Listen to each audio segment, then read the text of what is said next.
Timóteo, capítulo 3. 2 Timóteo, capítulo 3, do verso 8 até o verso 12. Diz assim o texto sagrado: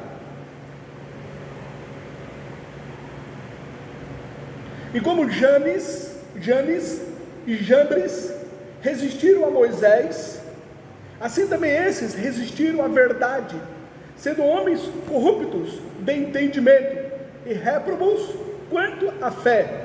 Não irão, porém, avante, porque a todos será manifesto o seu desvario, como também o foi o daqueles. Tu, porém, tens seguido a minha doutrina, modo de viver, intenção, fé, longanimidade, amor, paciência, perseguições e aflições, tais quais me aconteceram em Antioquia, em Icônio e em Listra. Quantas perseguições sofri, e o Senhor de todas me livrou. E também todos os que piamente querem viver em Cristo Jesus padecerão perseguições. Senhor, mais uma vez em tua santa presença, eu suplico a tua graça, a tua capacitação, auxílio vindo do Senhor, para que eu possa ministrar a tua palavra. Usa-me como vaso de bênção, para que a excelência seja do Senhor. Ao teu povo eu suplico que tu venhas auxiliar, dando a eles o discernimento em relação a tudo que irão ouvir, para que possam reter no coração só o que vier da tua parte. Eu oro ao Senhor em nome de Jesus, amém. Pode sentar, irmãos.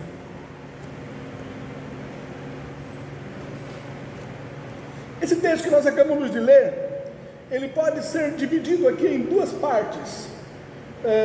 Do verso 8 até o verso 9, Paulo então, ele contextualiza o que ele acabou de falar acerca dos falsos profetas. Então ele dá aqui dois exemplos de como seriam, de qual seriam esses falsos profetas. Então ele dá dois exemplos desses falsos mestres, na verdade falsos mestres, não falsos profetas. Eram aqueles que estavam deturpando a palavra de Deus, estavam tendo então seus ensinos falsos. Paulo, ele dá dois exemplos práticos do que ele acabou de falar aqui no contexto anterior.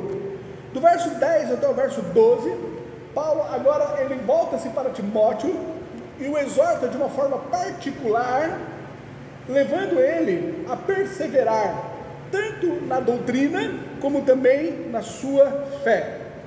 Vamos aqui ao verso 8. O verso 8 ele diz: E como Janes e Jambres resistiram a Moisés, assim também estes resistem à verdade, sendo homens corruptos de entendimento e réprobos quanto à fé. Como exemplo então desses falsos mestres, no qual Paulo ele falou aqui do verso 1 até o verso 7, desses que estavam deturpando a palavra de Deus, que estavam entrando ali nas casas e levando cativa as mulheres nessas, que sempre buscavam aprender, mas nunca chegavam ao conhecimento da verdade, porque na verdade elas eram ali curiosas, mas não desejosas de aprender. Elas eram tidas como mulheres santas, mulheres religiosas, mas elas não desejavam a compreensão da verdade. Por isso, e também devido elas eram mulheres que tinham suas concupiscências, seus pecados, elas se tornaram então presas fáceis para esses falsos mestres que adentravam em suas casas. E Paulo, ele dá exemplo então desses falsos mestres e mostra que essa atitude de pessoas que vêm querer deturpar a palavra de Deus, ele remonta ali à época de Moisés. Se nós realmente olharmos para a Escritura Sagrada, nós vemos que esses que querem deturpar a Escritura Sagrada remontam ali à criação, na época de Adão e Eva, quando o diabo ele quis deturpar o que Deus ele disse. Paulo, é esse o objetivo então dele falar acerca de Janes e Jambres, mostrando que essas pessoas que se opõem à verdade, se opõem ao Evangelho, se opõem à Escritura Sagrada, não é de hoje. já é de longa data. Olha o que ele diz aqui no verso 8: e como Janes e Jambres resistiram a Moisés, assim também estes quem? Esses que ele acabou de falar nos versos anteriores, esses falsos mestres que estavam se opondo ao Evangelho, se opondo então ao ensinamento de Paulo. Eles eram homens corruptos de entendimento e réprobos quanto à fé. Sempre haverá no meio da igreja essas pessoas que trazem essas novas revelações, o novo entendimento acerca da Escritura Sagrada e querem deturpar o ensino verdadeiro. São homens corruptos de entendimento e réprobos quanto à fé. Mateus capítulo 5, do verso 11 ao verso 12, Jesus ele disse: bem-aventurados sois vós quando vos girarem e perseguirem, e mentindo disserem todo mal contra vós por minha causa. Exultai-vos, alegrai-vos, porque é grande o vosso galardão nos céus, porque assim também perseguiram os profetas que foram antes de vós. Assim também ocorreu na época dos profetas, que foram perseguidos em virtude deles falarem a verdade, pregarem a verdade. De acordo com a tradição judaica, alguns entendem que esses dois exemplos aqui de falsos mestres, eles eram mágicos ali de Faraó. Pois bem, no verso 9, Paulo ele diz: não irão, porém, avante. Por mais que eles queiram deturpar a verdade, por mais que eles se levantam contra as Escrituras Sagradas, por mais que eles persigam ali os profetas, por mais que eles tenham o seu espaço e entram então nas casas, eles não irão avante. A verdade, ela vai prevalecer. A causa é de Deus, e o Senhor, ele sustenta a sua palavra, e a verdade, ela vai prevalecer. Esses falsos mestres, esses que querem então deturpar as Escrituras Sagradas, eles não vão adiante, eles não vão prevalecer. É isso que Paulo fala aqui no verso 9: não irão, porém, avante. Lucas, capítulo 21, verso 33, está escrito: passará o céu e a terra, mas as minhas palavras não hão de passar. A verdade, ela irá prevalecer. Esses falsos mestres, eles não irão avante, por mais que eles consigam arrebanhar algumas pessoas, mas a verdade, ela irá prevalecer, a verdade, ela irá continuar. Jeremias capítulo 23, o verso 29 diz: porventura minha palavra não é como fogo, diz o Senhor, e como martelo que esmiuça a pedra. A palavra de Deus, as Escrituras Sagradas, ela irá prevalecer. E esses falsos mestres, diz aqui Paulo no verso 9, não irão, porém, avante. Aí continua no verso 9: porque a todos será manifesto o seu desvario. A insensatez desses homens, a loucura deles de querer deturpar as Escrituras Sagradas, será manifesto a todas as pessoas. É o que Paulo lhe diz aqui: porque a todos será manifesto o seu desvario, a mentira, o falso ensino, os ensinos errados, as heresias, a deturpação das Escrituras Sagradas será manifesto a todos.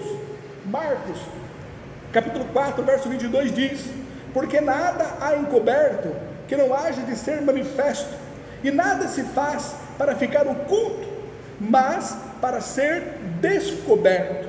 Então o tempo vai desmascarar todos esses falsos ensinos. O tempo vai mostrar o desvario deles. O tempo vai mostrar que os ensinamentos deles estão todos errados. Eu estava aqui antes do culto conversando com o William, e ele falou acerca de um pastor muito conhecido mundialmente, Benny Hinn, que escreveu, na verdade, muitos livros. E conforme eu estava conversando com ele agora há pouco, ele disse que ele tem dado testemunho, se arrependendo de todos os seus ensinos. de todas as suas práticas no qual ele fez, reconhecendo que foi um erro, reconhecendo que foi uma prática contrária às Escrituras Sagradas. Então ele está agora arrependido e mostrando que seus ensinos foram todos errados.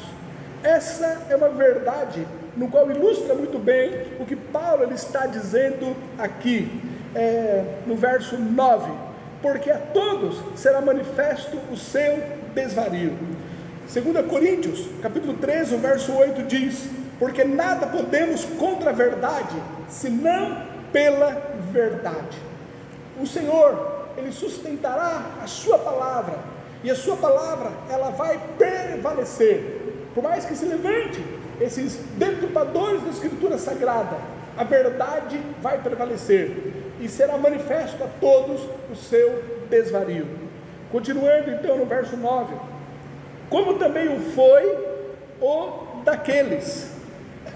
É maravilhoso nós vermos aqui o que Paulo ele diz no final desse verso. É um estímulo para nós, para ver que a igreja ela vai vencer. A igreja, ela tem realmente a prova da verdade, e nada será contra a igreja. Ele diz então: como também o foi daqueles, assim como Janes e Jambres, eles não puderam resistir a Moisés, assim como foi demonstrado o desvario deles, assim como eles não puderam prevalecer, assim será também nos nossos dias. É o que Paulo ele diz aqui no final do verso 9: como também o foi daqueles. Da mesma forma como Janes e Jambres, eles foram desmascarados, assim como foi manifesto a todos o desvario deles, assim também será em relação a nós, assim também será em relação a Timóteo. A igreja, ela tem a verdade, e a igreja, ela vai ser sustentada pelo Senhor, e nós iremos ter a vitória. Agora, para que isso ocorra, a igreja, ela tem que preservar a verdade, para que ocorra conosco o que aconteceu na época de Paulo, o que aconteceu na época de Moisés, que o desvario deles foram manifesto, e a verdade prevaleceu. Assim também nós temos que continuar com a verdade. Nós não podemos nos deixar ser levados por modismos, nós não podemos nos deixar ser levados por falsos ensinamentos, nós não podemos nos desviar do que as Escrituras Sagradas nos ensinam. Nós temos que continuar firme nas doutrinas dos apóstolos, nós temos que continuar firme, resistindo à verdade, resistindo aos falsos ensinos e perseverando em relação à verdade. 1 Coríntios capítulo 11, o verso 19 diz: e até importa que haja entre vós heresias, para que os que são sinceros se manifestem entre vós. Então, se porventura houver algum tipo de heresia, é importante que aqueles que são sinceros, eles se manifestem, eles se oponham, eles coloquem realmente o seu conhecimento da verdade em ação. 1 Timóteo capítulo 3, o verso 5 diz: mas se tardar, para que saibais como convém andar na casa de Deus, que é a igreja do Deus vivo, a coluna e firmeza da verdade. Quando Paulo diz que a igreja é a coluna e a firmeza da verdade, ele está mostrando que a igreja é quem sustenta a verdade. Somos nós os defensores da verdade, somos nós os guardiães da verdade, visto que o ensinamento da igreja remonta o ensinamento dos apóstolos, o ensinamento baseado nas Escrituras Sagradas. Então, como Paulo ele fala aqui no final do verso 9, como também o foi daqueles dias, mostrando que semelhante ao que ocorreu com aqueles falsos mestres naqueles dias, que foi mostrado o seu desvario, que a verdade prevaleceu, assim também ocorrerá conosco, desde que nós venhamos continuar na verdade, não nos deixarmos ser levados pelos modismos, não nos desviarmos do que foi nos deixado pelos apóstolos, pelos profetas, não nos desviarmos das Escrituras Sagradas. Mateus, capítulo 16, o verso 18 diz: pois também eu te digo que tu és Pedro, e sobre esta pedra edificarei a minha igreja, e as portas do inferno não prevalecerão contra ela. Esse texto aqui nos mostra que as portas do inferno não prevalecerão contra a igreja. Nós sabemos que porta é um instrumento de defesa, porta não é um instrumento de ataque. E quando diz que as portas do inferno não prevalecerão contra a igreja, implica dizer que a igreja está atacando, e quem está se defendendo é o inferno.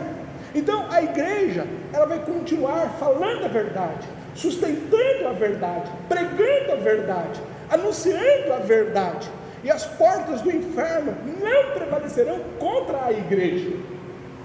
Será manifesto o erro, o desvario dos falsos profetas, porque a igreja é quem sustenta, é a guardiã da verdade, e a igreja então que sustenta a verdade, ela vai continuar firme, porque é o Senhor quem preserva a sua palavra. Passarão os céus e a terra, mas a palavra do Senhor não acabará, vai ficar firme para sempre. Continuando o verso 10: tu porém tens seguido a minha doutrina. Até o verso 8 e o verso 9, Paulo ele vinha falando sobre os falsos profetas. Agora ele volta-se particularmente para Timóteo e o exorta para que Timóteo ele não viesse se abalar em relação a essa postura dos falsos mestres.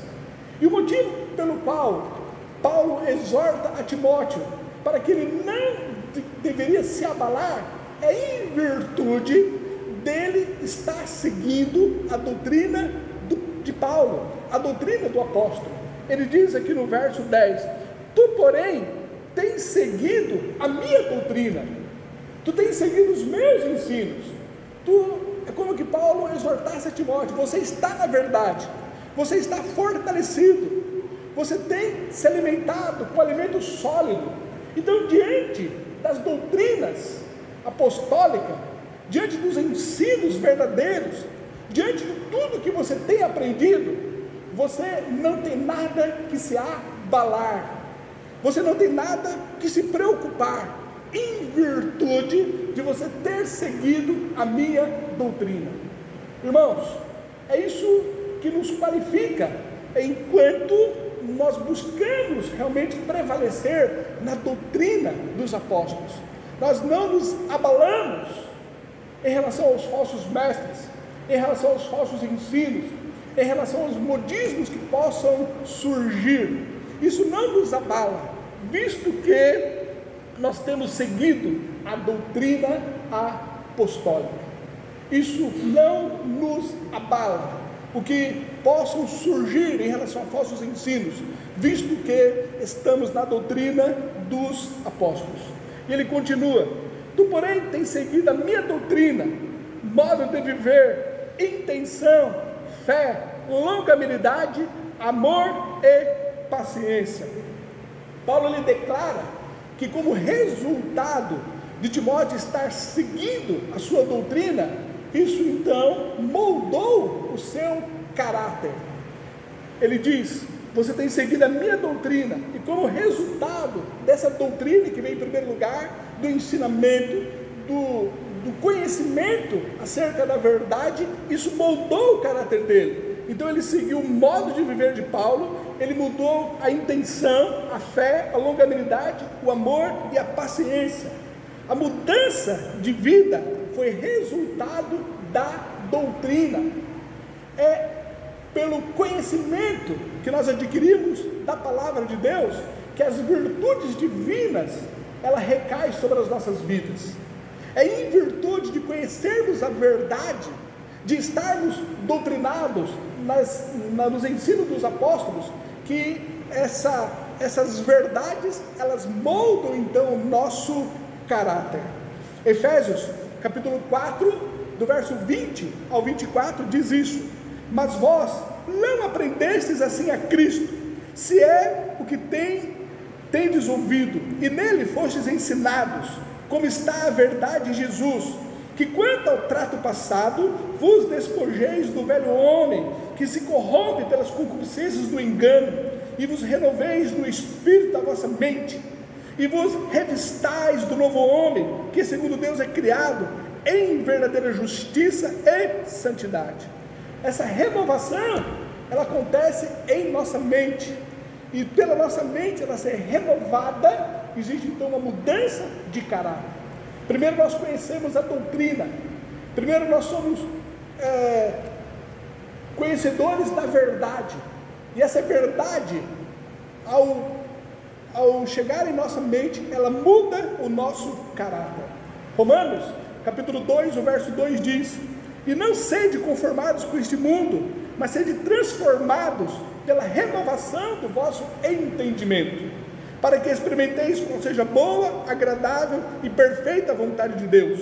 Há uma transformação, uma renovação de mente, uma renovação de verdades, no qual muda o nosso conceito. A nossa doutrina, ela é o agente transformador do nosso caráter. Paulo, ele diz isso aqui para Timóteo: tu tens seguido a minha doutrina, e como resultado dele seguir a doutrina, no qual ele não iria se abalar em relação aos falsos ensinos, isso moldou o seu caráter, mudou o seu modo de vida, a sua intenção, a sua fé, a sua longanimidade, o seu amor e a sua paciência. É através do conhecimento que as virtudes divinas nos são acrescentadas. 2 Pedro, capítulo 1, o verso 2 e o verso 3, assim diz: graça e paz vos sejam multiplicados pelo conhecimento de Deus e de Jesus Cristo nosso Senhor, visto como o seu divino poder nos tem dado o que diz respeito à vida e à piedade, pelo conhecimento daquele que nos chamou, pela sua glória e virtude. É o conhecimento, são as verdades que nós adquirimos, que então faz com que as virtudes divinas sejam acrescentadas em nós. E essas virtudes divinas vêm a ser a mudança de caráter. É quando deixamos a corrupção e passamos a ter uma vida, uma novidade de vida. O verso 11, ele continua: perseguições e aflições, tais quais me aconteceram em Antioquia, em Icônio e em Listra. Paulo aqui ele menciona essas 3 cidades da Galácia.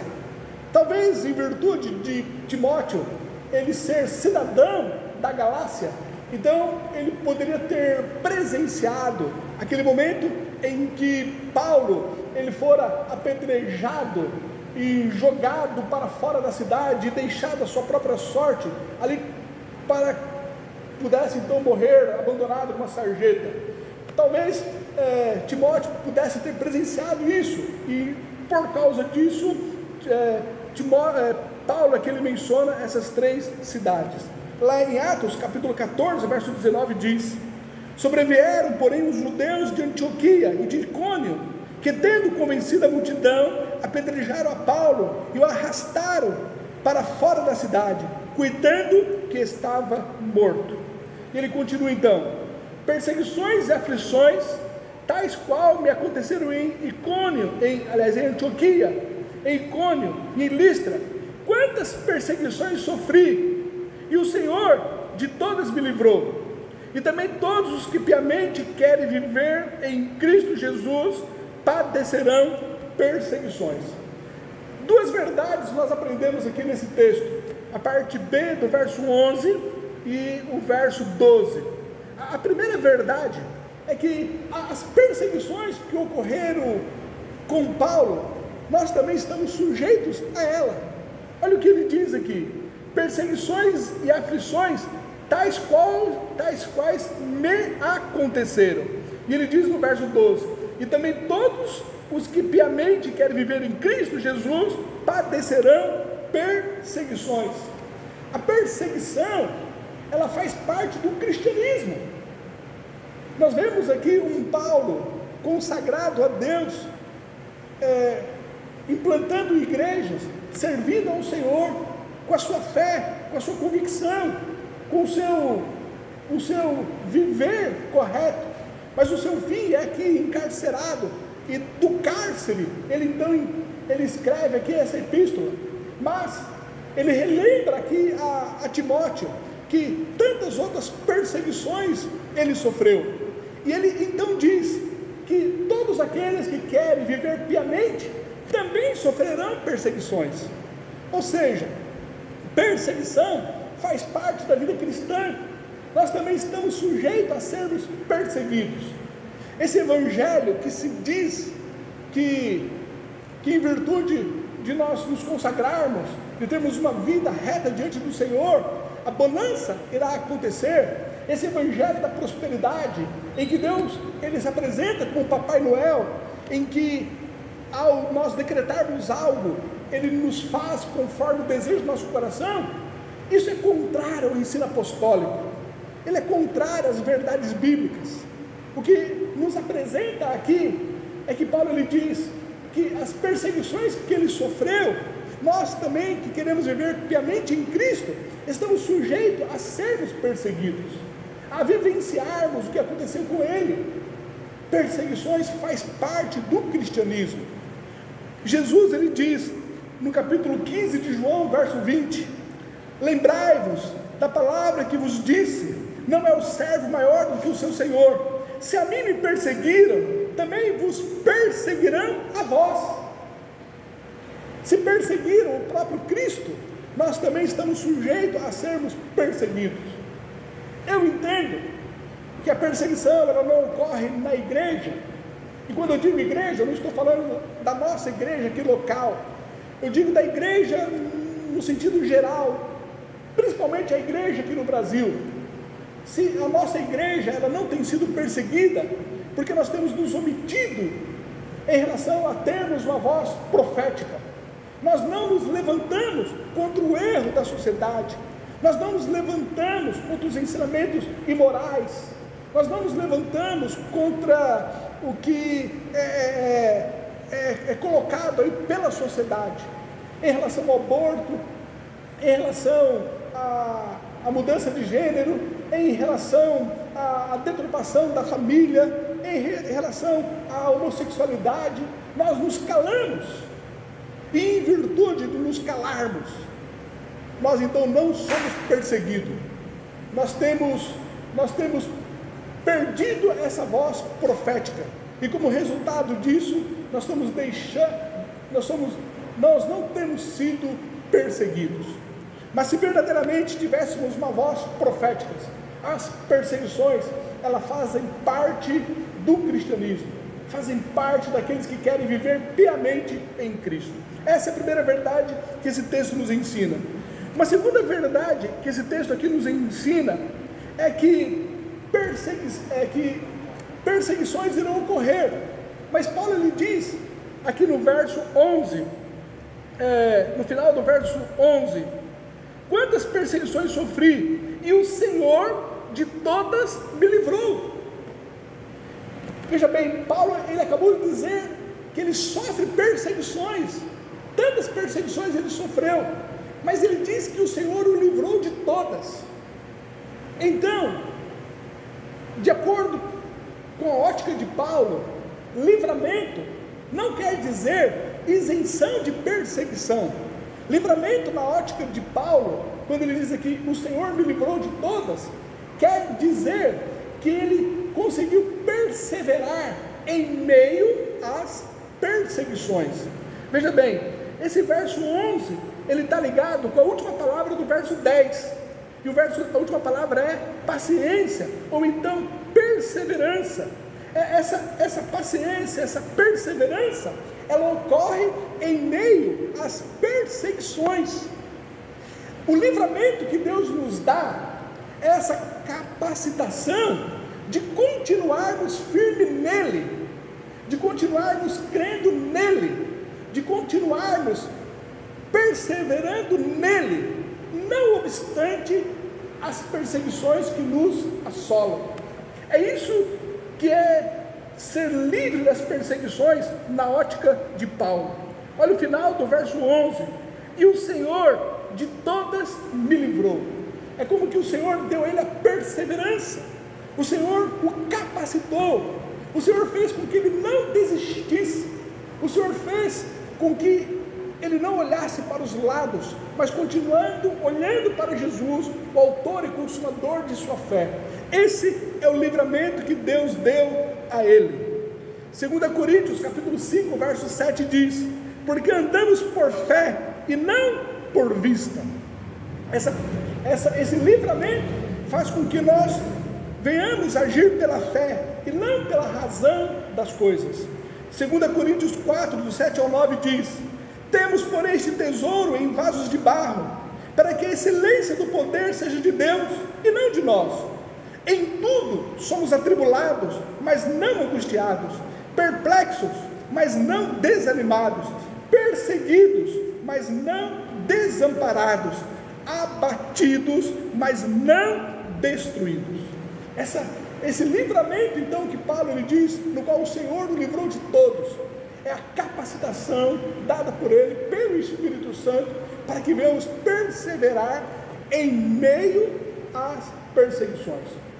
De uma outra forma, eu também entendo que esse livramento que Deus ele nos dá em meio à perseguição tem o sentido de nós não cairmos em tentação,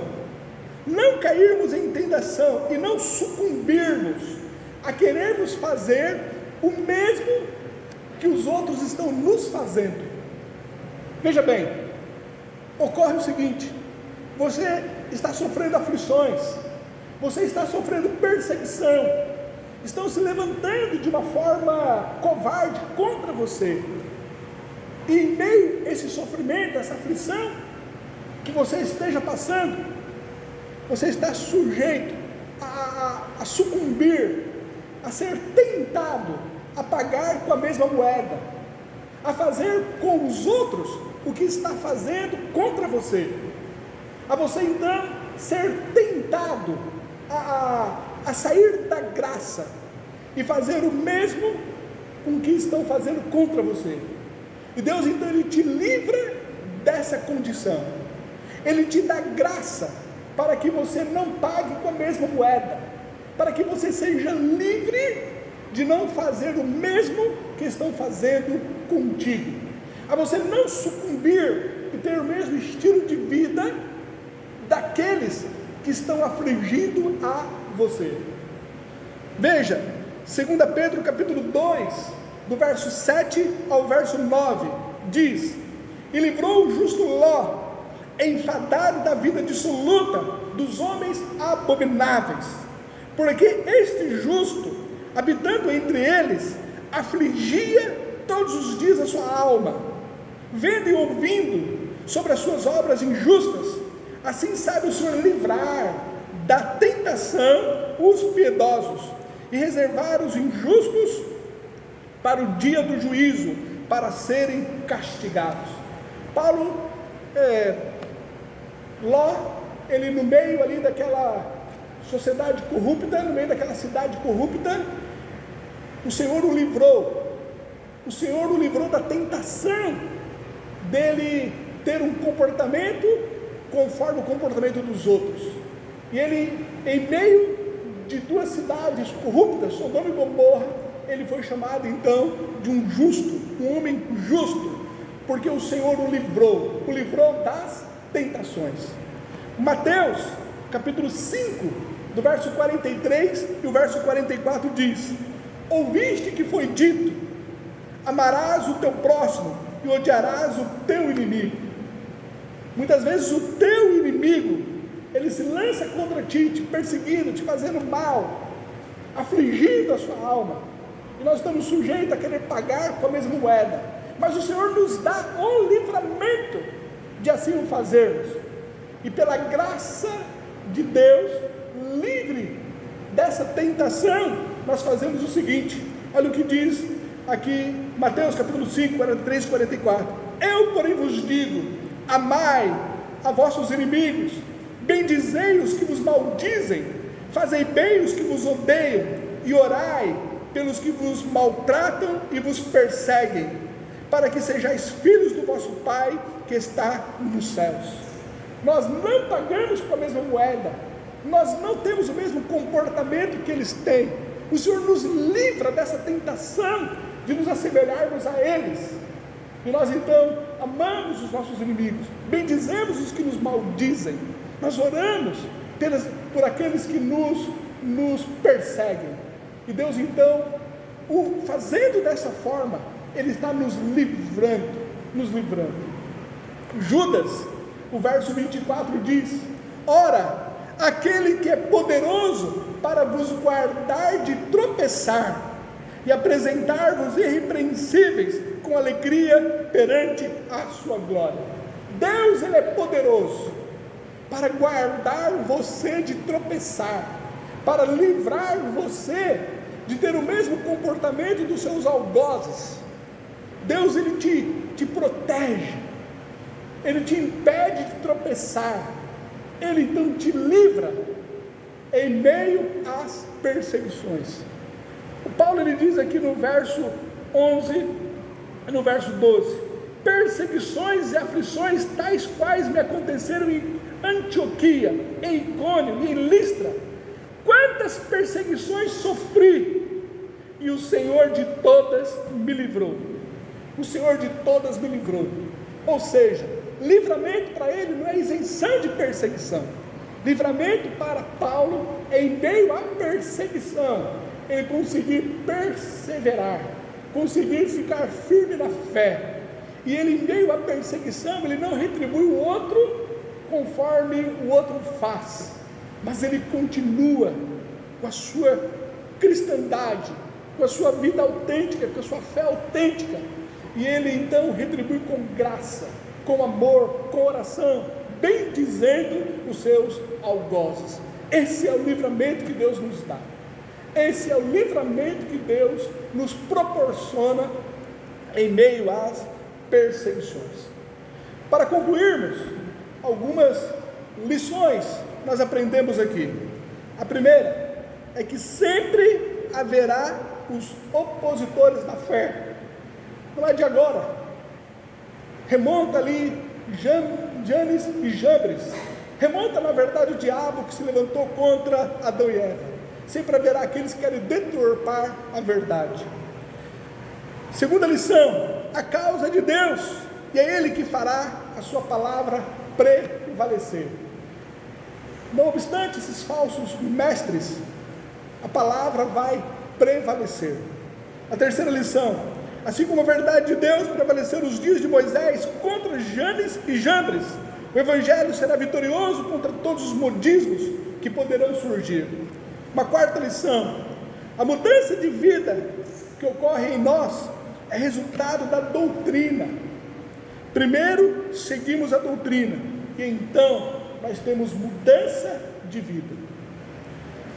A última lição: em meio às perseguições, Deus nos capacita para que possamos perseverar.